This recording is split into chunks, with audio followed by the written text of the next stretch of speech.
आपने कभी सोचा था कि जिस पश्चिम बंगाल में सालों तक घुसपैठियों को वोट बैंक बनाकर पाला गया, जिस पश्चिम बंगाल में राष्ट्रवाद की बात करने पर हिंसा की खबरें आती, आज उसी बंगाल के भारत बांग्लादेश बॉर्डर पर हड़कंप मचा हुआ है। अवैध रूप से घुसे बांग्लादेशी नागरिक अपनी पोटली बांधकर वापस भागने की कगार पर है। क्या आपने कभी ये भी सोचा था कि बंगाल के मदरसों में वंदे मातरम की गूंज सुनाई देगी? और क्या आपने कभी ये भी सोचा था कि जिस बंगाल में तुष्टीकरण की राजनीति चरम पर थी, वहां बकरीद पर खुले में पशु बलि देने पर कोर्ट की मुहर के साथ हमेशा के लिए ताला लग जाएगा? जी हाँ, बंगाल बदल चुका है। बंगाल की राजनीति का वो पुराना तुष्टीकरण मॉडल अब पूरी तरह ध्वस्त हो चुका है। जब से बंगाल की सत्ता की चाबी और राजनीति की कमान शुवेंदु अधिकारी और बीजेपी के राष्ट्रवाद मॉडल के हाथों में आई है, तब से बंगाल में एक के बाद एक ऐसे 12 बड़े फैसले लिए गए हैं जिन्होंने देश के दुश्मनों और वोट बैंक की राजनीति करने वालों को हिलाकर रख दिया है। नमस्कार, मैं हूं जयश्रिका और आज के इस वीडियो में हम आपको बताएंगे कि कैसे स्वरूप नगर बॉर्डर पर हजारों घुसपैठियों को घेर लिया गया है, कैसे शुवेंदु अधिकारी के 12 फैसलों ने बंगाल का भूगोल और इतिहास दोनों बदल दिया है, और कैसे कलकत्ता हाई कोर्ट ने तुष्टीकरण गैंग को करारा तमाचा मारा है। बंगाल के बदलते हुए चेहरे को देखने के लिए ये वीडियो आखिर तक देखिएगा। बंगाल में सत्ता और व्यवस्था बदलते ही जो सबसे पहला और बड़ा प्रहार हुआ वो था कानून व्यवस्था और तुष्टीकरण के गठजोड़ पर। शुवेंदु अधिकारी ने कमान संभालते ही ऐसे 12 ताबड़तोड़ फैसले लिए जिसने पिछले 3 दशकों के कचरे को एक झटके में साफ करना शुरू कर दिया। इन फैसलों में सबसे पहला था बीएसएफ को सीमा पर बाड़ लगाने के लिए जमीन सौंपना। दूसरा फैसला था बंगाल में सीएए की प्रक्रिया शुरू करना। वहीं तीसरा फैसला था आयुष्मान भारत और केंद्रीय योजनाओं को लागू करना। चौथा था जनगणना को शुरू करने का फैसला। वहीं पांचवा था सरकारी नौकरियों की उम्र सीमा में छूट। छठा था अफसरों को केंद्रीय ट्रेनिंग पर भेजने की मंजूरी। सातवां था भारतीय न्याय संहिता को अपनाना। आठवां फैसला था हिंसा पीड़ित बीजेपी कार्यकर्ताओं के परिवारों को मदद करना। वहीं नवां फैसला था धर्म आधारित कल्याणकारी योजनाओं को बंद करना। 10वें फैसले की बात करें तो बंगाल में अन्नपूर्णा योजना प्रदेश में लाई गई है। वहीं 11वां फैसला है पुरानी नियुक्तियां रद्द करना और 12वां अहम फैसला था गो हत्या पर नया नोटिस जारी करना।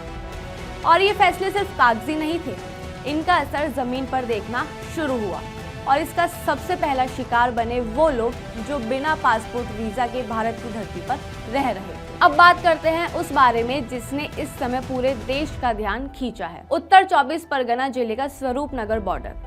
ये वो इलाका है जो सालों से अवैध घुसपैठ के लिए बदनाम था, लेकिन जैसे ही शुवेंदु अधिकारी की तरफ से डिपोटेशन ऑर्डर यानी घुसपैठियों को देश से बाहर निकालने का फरमान जारी हुआ, इस इलाके में हड़कंप मच गई।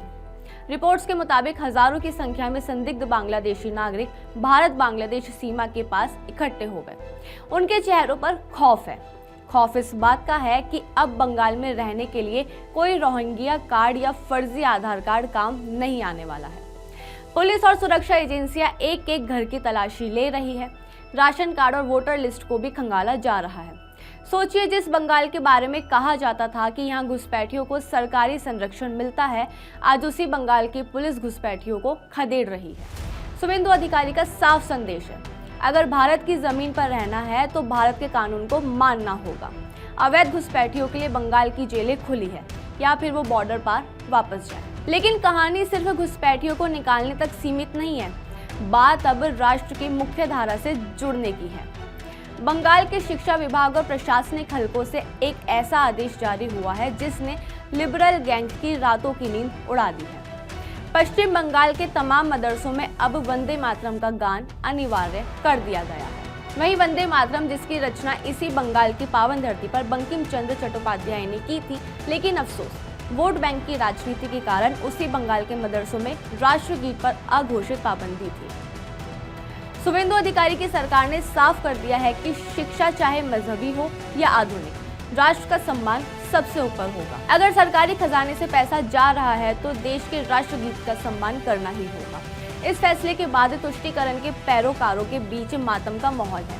लेकिन देश प्रेमी इस फैसले पर झूम रहे हैं। अब बात करते हैं उस फैसले की जिसने ये साबित कर दिया कि अब बंगाल में कानून का राज चलेगा, किसी विशेष समुदाय की जिद नहीं। बकर ईद पर सालों से बंगाल में सड़कों पर, खुले मैदानों में और रिहायशी इलाकों में अवैध रूप से पशु बलि दी जाती थी, जिससे स्वच्छता और पर्यावरण की धज्जियां उड़ती थी। इस बार राज्य सरकार ने इस पर कड़ा प्रतिबंध लगाया था। इस प्रतिबंध के खिलाफ कुछ लोग सीधे कलकत्ता हाईकोर्ट पहुंच गए। उन्हें लगा कि हमेशा की तरह कोर्ट से राहत मिल जाएगी, लेकिन कलकत्ता हाई कोर्ट ने उस याचिका को खारिज कर दिया। कोर्ट ने साफ कहा कि खुले में और अवैध तरीके से पशु बलि पर जो प्रतिबंध लगाया गया है वो बिल्कुल सही है और इसे हटाया नहीं जाएगा। ये फैसला इस बात का सबूत है कि अब बंगाल का प्रशासन और न्याय व्यवस्था किसी के दबाव में झुकने वाली नहीं है।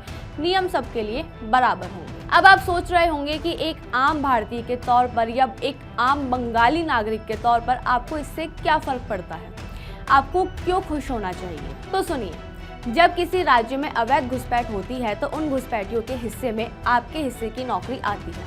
वो आपके हिस्से का सस्ता राशन खाते हैं, वो आपके टैक्स के पैसे से मिलने वाली मुफ्त बिजली और पानी पर कब्जा करते हैं, और सबसे बड़ी बात, वो राज्य की कानून व्यवस्था को तबाह करते हैं और अपराध भी बढ़ाते हैं। आज जब शुभेंदु अधिकारी इन घुसपैठियों को बाहर निकाल रहे हैं तो इससे देश की कानून व्यवस्था सुव्यवस्थित रहेगी। जब मदरसों में वंदे मातरम गाया जा रहा है तो अलगाववाद की सोच को खत्म किया जा रहा है। जब कोर्ट पशु बलि पर रोक लगाता है तो वो आपके शहर की स्वच्छता और पर्यावरण की रक्षा करता है। लेकिन सवाल अभी भी कई है। क्या बॉर्डर पर इकट्ठा हुए ये हजारों घुसपैठिए कोई नया सुरक्षा संकट तो पैदा नहीं करेंगे? और सबसे बड़ा सवाल ये है कि क्या बंगाल का ये राष्ट्रवाद मॉडल आने वाले दिनों में पूरे देश के लिए एक मिसाल बनेगा? अब देखना ये भी है कि तुष्टीकरण की ये दीवारें जब पूरी तरह ढहेंगी तो बंगाल का नया स्वरूप कैसा होगा। आपकी इस पूरे मामले पर क्या राय है? शुभेंदु अधिकारी ने जो फैसले लिए हैं क्या वो सही है? कमेंट करके जरूर बताइए और देखते रहिए भारत 24।